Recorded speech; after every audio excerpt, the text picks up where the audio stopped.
Dr. Miranda Straub, and I am an organizational development consultant. So I do a lot of travel around strategic planning and team building and all that. Um, One of the things that has been incredible has been having Cathy's support to write my first book. It's a bilingual memoir.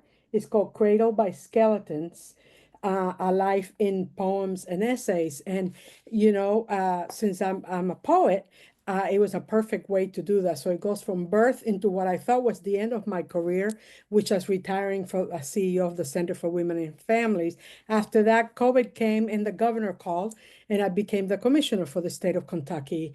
And it took everything I had left. So I'm now rewired, living in St. Pete, Gulfport, Florida.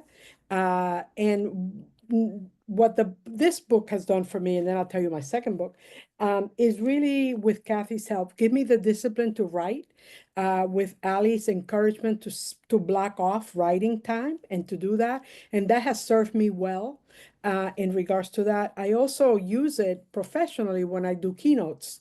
And when I work with teams to do creative writing about themselves and the organization that they're in. So that's where that piece is. And the second piece is all my books are bilingual. It's an illustrated children's book called Lullaby for Maddie. And it's about this cocky little mermaid who didn't want to be born into a human. So it's my niece, who was an incredible baby in the womb, but when she was born, she was colicky and a pain.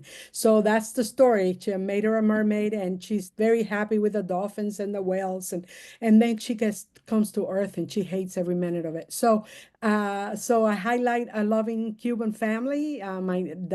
It's illustrated with their actual pictures. I have a great illustrator. So, and what that has done for me is being able to share this with my family in some really important ways. And now I have a second book for her brother, who keeps saying, "Where's my book, Tia?" And that's called Spirits in His Hair. And that will come out either right before the holidays or in January. And is about his terror of haircuts. And then I put the DNA of Cuba in his hair. And we're really excited about it.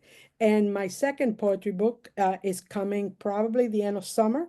It's called Mermaid Musings, Diving in the Margins. And part one is activism and life. And part two is erotica poetry. So I'm diving into that space. I'm working on a novel now, a romance novel set in Montpellier. So growing my skills, having the trust and support to know that I can write, that I am a writer, so that's pretty exciting. So thank you for the support and the discipline. And I love reading. I have member of two poetry groups, and we do events quarterly, the Afro-Latin Poets and the Naked Poets. So having something written really fuels that. So those are some of the benefits around that. So thank you all.